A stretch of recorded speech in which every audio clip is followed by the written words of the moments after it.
초등학생 시절에 이제 부산에 있는 송정 해수욕장에서 수영을 한 적이 있습니다. 튜브를 끼고 아무 걱정 없이 흔들리는 바다에 제 몸을 맡긴 채 뒤로 누워서 이제 즐겁게 수영을 했던 그런 적이 있습니다. 그래서 이제 뒤로 누워서 하늘을 바라보며 멍하니 그냥 바다에 몸이 막힌 채 누워 있었습니다. 해수욕장을 가보신 분들은 아실 겁니다. 이제 수영을 하시는 분들의 안전을 위해서 어떤 경계 부표를 정해놓고 그곳을 넘어가지 말라는 그런 안전선이 있습니다. 문제는 제가 튜브를 끼고 뒤로 누워서 하늘을 보고 있었기 때문에 제가 그 경계 부표를 넘어간지를 모른 채 있었다는 사실입니다. 시간이 흐른 후 몸을 세워보니 저는 이미 그 안전선으로부터 한참을 벗어나 있었습니다. 초등학생이었기 때문에 한참 벗어난 채로 이제 앞으로 나아가기 위해서 막 발버둥을 쳤지만 앞으로 나아가지를 않았습니다. 한참을 육지로부터 벗어나서 헤엄을 쳤지만 앞으로도 나가지 않았고 육지로부터도 너무 멀어져 있었습니다. 그때 제가 어떻게 했는지 아십니까? 살려주세요라고 외쳤습니다. 살려주세요. 근데 아무도 듣지 않는 겁니다. 너무 멀리 떨어져 있었기 때문에 아무도 듣지 않으니까 소리를 막 지르면서 살려주세요라고 했습니다.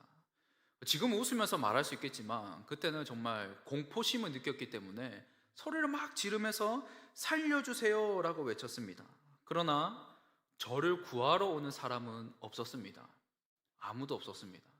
점점 더 멀어져만 갔습니다. 너무 무서워서 벌벌 떨고 있을 그때에 제 뒤로 한 아저씨가 수영을 하며 지나가셨습니다. 이분은 수모를 쓰고 물안경만 딱 쓰고 바다에서 수영하시는 분이었습니다. 바다에서 사람들이 없는 곳에서 혼자서 그 깊은 수심 속에서 혼자서 수영을 즐기시는 분이셨는데 때마침 그 아저씨가 혼자서 수영을 하며 제 뒤로 지나가고 있었다는 겁니다. 약간 믿지 않으시는 표정이신데 부산에는 가끔 그런 사람들이 있습니다. 그렇게 수영하시는 분들이 있습니다. 제 뒤로 지나가시더니 저를 보시더니 아저씨가 밀어줄까? 이러시는 겁니다. 그래가지고 제가 울먹거리면서 네, 저를 좀 살려주세요 라고 해서 그 아저씨가 육지까지 안전한 곳까지 저를 튜브로 뒤에서 밀어주면서 안전한 곳까지 저를 인도해 주었습니다. 이때 저는 그분께 완전히 그냥 저 자신을 맡겼습니다.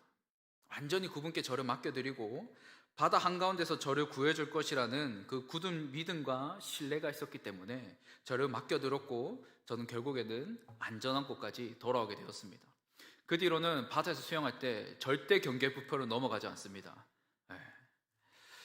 이처럼 사람은 내가 아무것도 할 수 없는 상황 속에서 나를 도울 수 있는 것이 있다면 그것을 의존하려고 합니다. 그것에 자기 자신을 다 맡기려고 합니다. 이것이 사람의 마음 가운데 있는 마음입니다. 오늘 우리가 읽은 본문은 시편 16편입니다. 시편 16편의 표제를 보면 누가 지었는지를 알 수 있습니다. 바로 다윗입니다. 시편 16편은 다윗이 지은 시입니다. 그런데 다윗은 시편 16편의 첫 시작을 다음과 같이 기도하며 시작합니다. 1절의 말씀 한번 보도록 하겠습니다. 1절의 말씀. 하나님이여 나를 지켜주셔서 내가 주께 피하나이다. 다윗은 하나님께 자신을 지켜달라고 간구하며 하나님께 피합니다 라고 기도합니다. 이것은 다윗이 철저하게 하나님을 신뢰하고 확신하고 있다는 것을 보여줍니다. 특별히 내가 주께 피합니다 라고 기도하는데 이는 다윗이 하나님을 자신의 피난처로 삼아서 철저하게 하나님을 의지하고 신뢰하고 있다는 것을 보여주는 말씀입니다. 물론 다윗이 정확히 어떠한 상황 속에서 이 시편을 기록했는지는 알 수 없습니다. 왜냐하면 어떤 역사적 상황이나 단서를 알려주는 그런 제공을 하고 있지 않기 때문에 정확히 어떤 상황 속에서 이 시편을 기록했는지는 알 수 없습니다. 그러나 그가 하나님이 향한 이 확신과 신뢰를 담아서 고백하는 것으로 보아 고난의 세월을 지난 후에 이 시편을 기록한 것으로 보입니다. 즉 고난 속에서 자신의 기도를 들으시고 놀랍게 응답하신 하나님을 다시금 기억하면서 앞으로도 그 하나님을 신뢰하며 의지하겠다는 그 결단과 고백을 기도를 통해 올려드리고 있습니다. 사랑하는 성도 여러분, 앞서 말씀드렸습니다. 사람은 내가 아무것도 할 수 없는 그 상황 속에서 나를 도울 수 있는 것이 있다면 나 자신을 맡기고 싶어 합니다. 그것에 의존하려고 합니다. 다윗은 이것을 경험했던 겁니다. 다윗만큼 많은 고난을 겪었다라고 말할 수 있는 인물이 있겠습니까? 다윗은 우라가 치밀어 오르는 억울함과 부끄러움과 수많은 고난을 겪었습니다. 그러나 그의 고백은 무엇입니까? 그럼에도 불구하고 여전히 그는 어떠한 고백을 하고 있습니까? 내가 주께 피하나이다 라고 고백합니다. 즉 다윗은 철저하게 하나님을 신뢰하며 의지하고 있다는 겁니다. 사랑하는 성도 여러분, 이제 2026년에 새로운 한 해가 시작되었습니다. 올 한 해 우리의 삶 속에 어떠한 일이 일어날지는 아무도 모릅니다. 그 누구도 2026년을 먼저 경험한 사람은 없습니다. 즉, 한 번도 가보지 않은 길을 우리는 걸어가야 됩니다. 이런 점을 생각한다면 걱정과 연민과 두려움이 찾아올 수 있습니다. 또는 여전히 내 삶 가운데 힘겨움 있고 고난인데 이것이 계속해서 지속되지는 않을까, 그런 두려운 마음이 들 수도 있습니다. 그래서 올 한 해 우리는 그 무엇보다 하나님을 확신해야 합니다. 우리는 하나님을 신뢰해야 됩니다. 그리고 어떠한 상황 속에서도 우리는 하나님께 피해야 됩니다. 그렇다면 우리가 하나님을 확신하며 하나님께 피할 수 있는 이유가 무엇일까요? 하나님께서는 가장 좋은 것을 주시는 분이시기 때문입니다. 오늘 본문 2절 말씀 한번 보겠습니다. 내가 여호와께 아뢰되 주는 나의 주님이시오니 주 밖에는 나의 복이 없다 하였나이다. 다윗은 주님은 나의 주님이십니다 라고 고백합니다. 이것은 다윗의 신앙 고백으로서 오직 하나님만이 내 삶의 주인이십니다. 하나님만이 나의 왕이시고 주인이십니다 라는 그 고백입니다.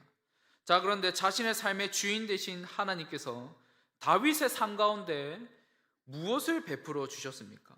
그것은 바로 복입니다. 복.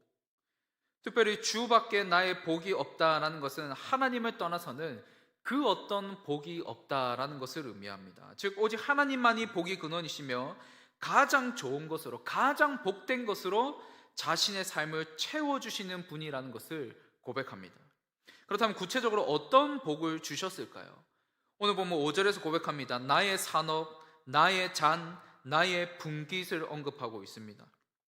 여기서 말하는 산업, 잔, 분깃은 살아가면서 필요한 것들이라 할 수 있습니다. 그런데 이 모든 것을 어떻게 하신다라고 말씀하고 있습니까? 지키신다라고 말씀하고 있습니다. 여기서 말하는 지키신다는 것은 붙드는 것을 의미하는데, 이는 하나님께서 살아가면서 필요한 모든 것들을 책임져 주시고 지켜주시고 붙들어 주신다는 것을 의미합니다. 특별히 이것은 다윗의 실제적인 그 삶을 통해 확인할 수 있습니다. 다윗은 살아생전에 자신의 삶을 때에 따라 철에 따라 하나님께서 도우시고 채우시는 그 은혜 안에 살았습니다. 사울 왕에게 비참하게 도망치던 시절에도 자신을 돕는 사람들이 있었습니다. 이스라엘의 왕이 되어서도 가는 곳마다 승리하였습니다. 나라는 더욱 부강했으며 다윗의 왕권은 더욱 강화되었습니다. 그리고 무엇보다 다윗은 그 누구보다 하나님과 동행하는 삶을 살았습니다. 하나님의 인도하심과 놀라운 기도 응답을 경험했으며 하나님과 깊은 교제를 누렸던 자가 바로 다윗입니다. 즉 하나님께서 함께 하시는 이런 복을 누렸다는 겁니다. 이것만큼 귀하고 값진 복이 있겠습니까? 하나님과 동행하는 것은 복 중에 복이라 할 수 있습니다. 다윗은 이것을 다 누렸다는 겁니다. 그런데 이 모든 것을 주신 분이 누구라고 고백하고 있습니까? 바로 하나님께서 자기에게 주셨다라고 고백합니다. 즉 하나님께서 자신이 살아가면서 필요한 모든 것들을 공급해 주셨으며 가장 좋은 것으로 하나님께서 채워 주셨다는 겁니다. 그래서 하나님을 떠나서는 나에게 복이 없으며 오직 하나님만이 나에게 가장 좋은 것을 주시는 복의 근원이십니다라고 고백합니다. 이처럼 하나님께서는 자신의 백성들에게 가장 좋은 것을 주시는 분이십니다. 복의 근원으로서 그 삶에 복을 주시기를 원하시는 분이 바로 하나님이십니다. 성경 곳곳을 보면 하나님께서는 자신의 백성들에게 복을 주시기를 원하신다는 것을 알 수 있습니다. 이것은 제사장의 축복을 보면 알 수 있습니다. 민수기 6장을 보면 제사장으로서 섬기는 아론과 그의 아들들에게 이스라엘 자손을 위해서 어떠한 축복을 해줘야 되는지를 말씀해주는 그런 구절이 있습니다. 그런데 그 축복의 선언의 첫 시작을 우리는 주목할 필요가 있습니다.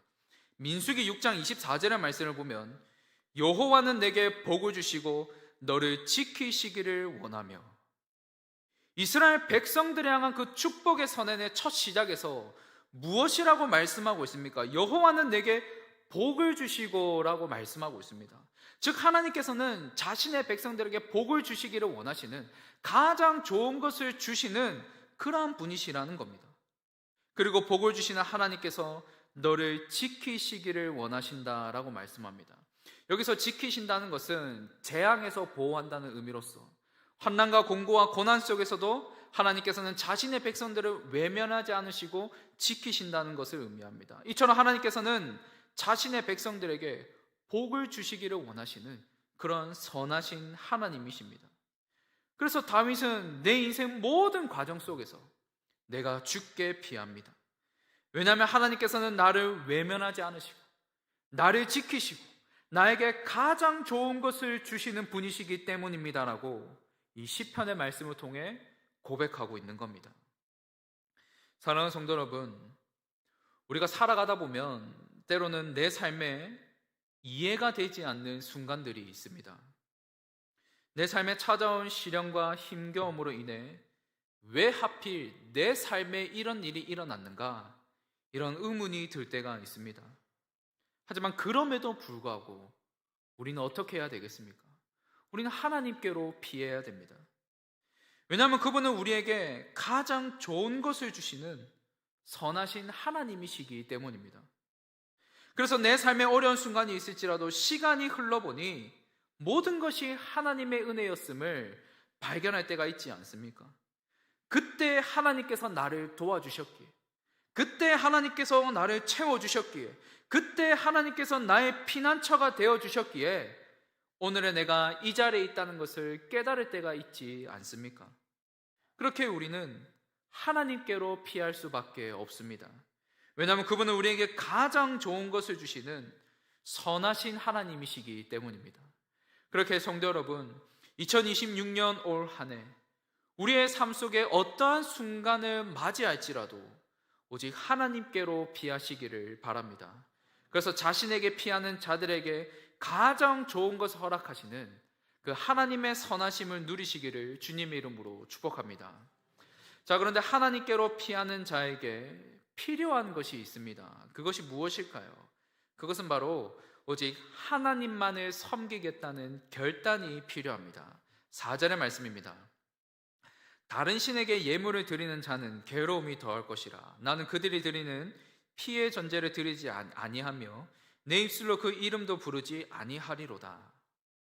앞서 다윗이 하나님께 피한다는 고백과 그 이유에 대해서 살펴보았습니다. 그리고 하나님께 피한다는 다윗의 고백이 이제는 고백으로 끝나지 않고 결단으로 이어진다는 것을 볼 수 있습니다. 다시 한번 4절의 말씀을 보시면 다른 신을 언급하고 있습니다. 이것은 이방신을 의미합니다.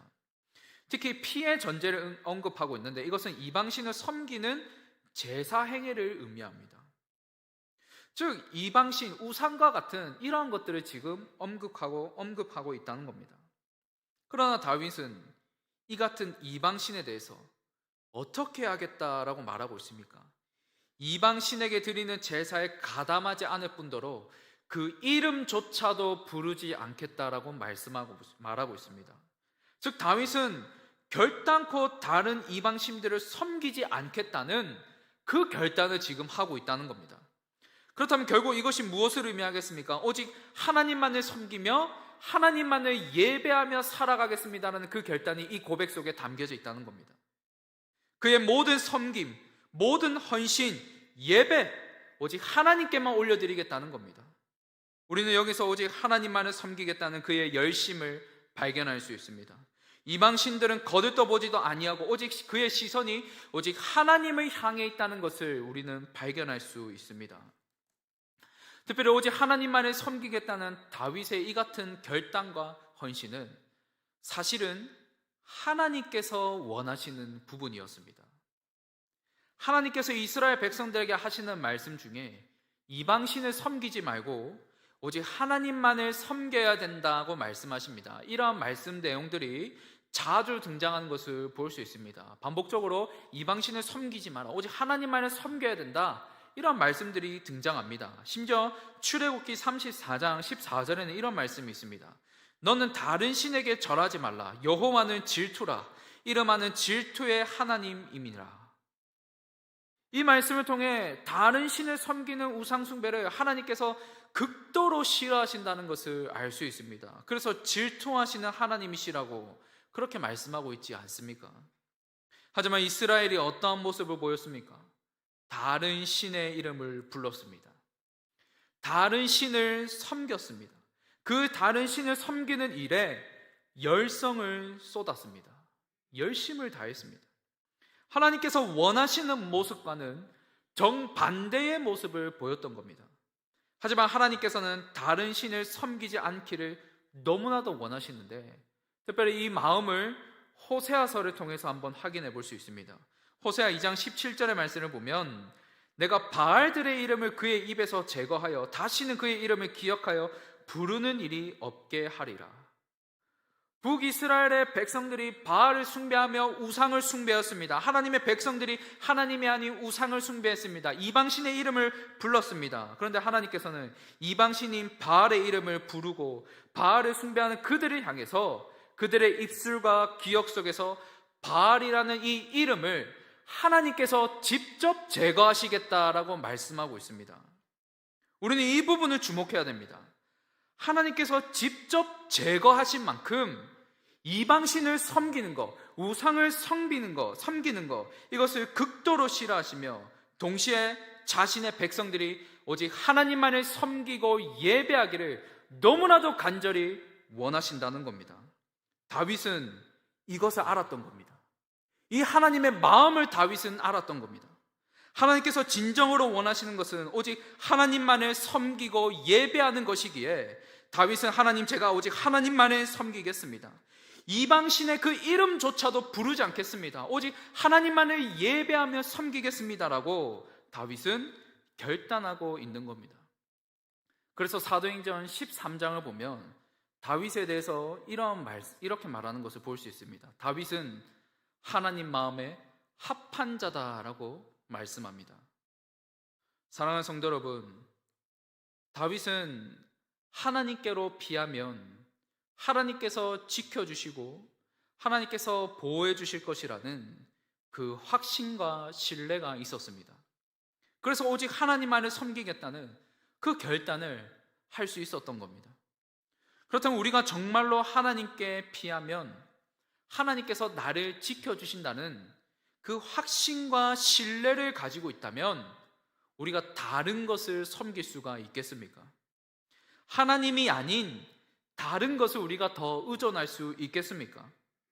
앞서 말씀드렸습니다. 사람은 자신이 도울 수 있는 것이 있다면 기꺼이 자기 자신을 맡기려고 합니다. 그것에 의존하려고 합니다. 그래서 많은 사람들은 눈에 보이는 가시적인 것을 의존합니다. 그것을 섬기려고 합니다. 그것을 손에 꼭 붙잡고 있으면 자신의 삶 가운데 안정과 평안과 지켜줄 것이라는 그런 마음의 확신을 가지고 사람들은 살아갑니다. 그러나 성경은 하나님이 아닌 다른 것을 섬기고 의존하는 것은 우상숭배라고 말씀합니다. 그러나 우리가 진정으로 하나님께 피하는 자들이라면 우리의 입술과 삶으로 오직 하나님만을 섬기겠습니다라는 이 분명한 결단이 필요합니다. 하나님이 아닌 다른 것을 섬기지 않고 다른 것을 의존하지 않고 오직 하나님만을 섬기며 의존하겠습니다라는 이 결단이 우리에게 필요하다는 겁니다. 이 결단은 하나님께서 기뻐하시는 결단이며 우리가 하나님만을 섬기겠습니다라고 결단할 때 하나님께서는 그런 우리의 결단을 들으시고 그런 우리를 끝까지 지키시고 붙드실 줄로 믿습니다. 그렇게 오늘 이 자리에 나오신 성도님들은 이 세상의 것에서 섬길 것을 찾고 이 세상의 것에서 더 의존하는 것을 찾으려고 하는 것이 아니라 오직 하나님만을 섬기시기를 바랍니다. 그래서 오직 하나님만을 예배하고 섬기심으로 하나님 마음에 합한 자로 사시기를 주님의 이름으로 축원합니다. 우리는 지금까지 하나님께서는 자신에게 피하는 자들에게 가장 좋은 것을 주시는 분이시며, 또한 하나님께 피하는 자는 오직 하나님만을 섬기겠다는 그 결단이 필요하다는 것을 함께 살펴보았습니다. 자, 그런데 하나님께서는 자신에게 피하는 자들을 궁극적으로 이끄시는 곳이 있음을 말하고 있습니다. 궁극적으로 이끄시는 곳이 있는데 그곳은 바로 생명의 길입니다. 생명의 길. 우리 오늘 본문 10절과 11절 말씀인데요, 우리 오늘 본문 10절과 11절의 말씀을 우리 한 목소리로 함께 읽도록 하겠습니다. 10절과 11절 시작. 이는 주께서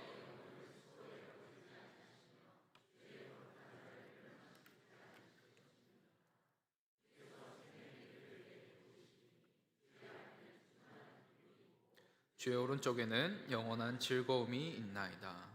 아멘. 다윗은 자신의 영혼을 수월에 버리지 않으셨다라고 말합니다. 수월은 무덤이나 죽음에 대한 비유입니다. 그래서 10절에서 말하는 이 수월은 하나님의 심판을 받아 멸망과 죽음의 상태에 이르렀다는 것을 가리킨다고 볼 수 있습니다.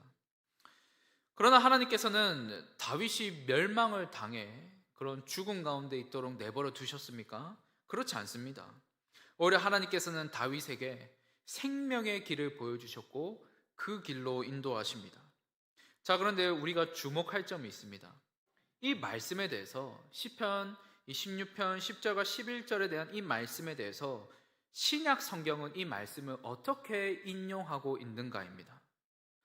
사도행전 2장을 보면 베드로가 오순절날 성령이 임하시게 되고 이제 많은 사람들 앞에서 설교를 하게 됩니다. 베드로의 이 설교를 통해, 사도행전 2장에 등장하는 이 베드로의 이 설교를 통해서 예수 그리스도께서 참된 구원자시다라는 것을 증언하는데, 이때 베드로가 시편 16편 10절에서 11절의 말씀을 인용합니다. 사도행전 2장 27절과 28절의 말씀을 보면, 이는 내 영혼을 음부에 버리지 아니하시며 주의 거룩한 자로 썩음을 당하지 않게 하실 것이미로다. 주께서 생명의 길을 내게 보이셨으니 주 앞에서 내게 기쁨이 충만하게 하시리로다 하였으므로. 시편 16편의 말씀과 비슷하지 않습니까? 그렇다면 예수 그리스도께서 구원자심을 증거하는 그 자리에서 이 말씀을 인용하고 있다는 것이 무엇을 의미하겠습니까? 생명의 길로 인도하신다는 이 말씀이 예수 그리스도를 통해 이루어졌다는 겁니다. 즉 예수님을 통해 생명의 길을 보게 되었으며 예수님께서 생명의 길로 인도하신다는 겁니다. 실제로 예수님께서는 우리를 생명의 길로 인도하실 뿐만 아니라 생명의 길 그 자체시라고 할 수 있습니다. 우리 주님께서는 이런 말씀하셨습니다. 내가 곧 길이요 진리요 생명이니 나로 말미암지 않고는 아버지께로 올 자가 없다라고 말씀하셨습니다. 이뿐일까요? 우리 주님께서는 내가 문이니 누구든지 나로 말미암아 들어가면 구원을 받는다라고 말씀하셨습니다. 즉 우리 주님께서는 자신이 생명이며 자신을 믿고 따르는 자들에게 생명을 주시는 분이라는 것을 끊임없이 말씀하셨고, 이 말씀을 십자가와 부활을 통해서 성취하셨습니다. 그렇게 다윗은 이 생명의 길을 보았기에, 이 생명의 길을 발견하였기에 하나님께 충만한 기쁨이 있으며 영원한 즐거움이 있다고 고백하고 있는 겁니다. 그리고 이 생명을 예수 그리스도께서 오셔서 이 생명을 주시고 성취하셨습니다. 이 말씀을 성취하셨고 이 같은 이 생명을 예수 그리스도로 말미암아 저와 여러분들이 누리게 되었습니다. 이것을 진정으로 깨닫는 자는 하나님께 더 피하려고 합니다. 하나님께 더 가까이 나아가려고 합니다.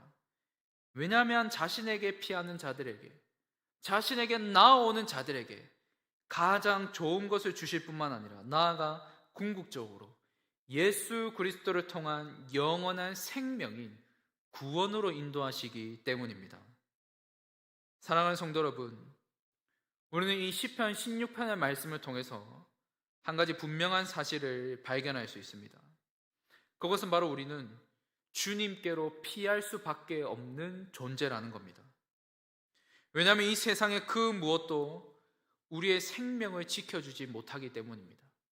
이 세상의 그 무엇도 우리에게 참된 생명, 영원한 생명을 우리에게 줄 수는 없습니다. 오직 하나님만이 우리를 지키실 수 있으며 나아가 예수 그리스도를 통해 생명의 길을 보여주셨고 오늘도 우리를 생명의 길로 인도하고 계십니다.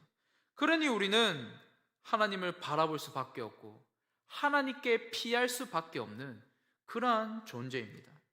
그렇다면 성도 여러분, 우리의 삶은 어떠한지를 잠시 돌아보기를 원합니다.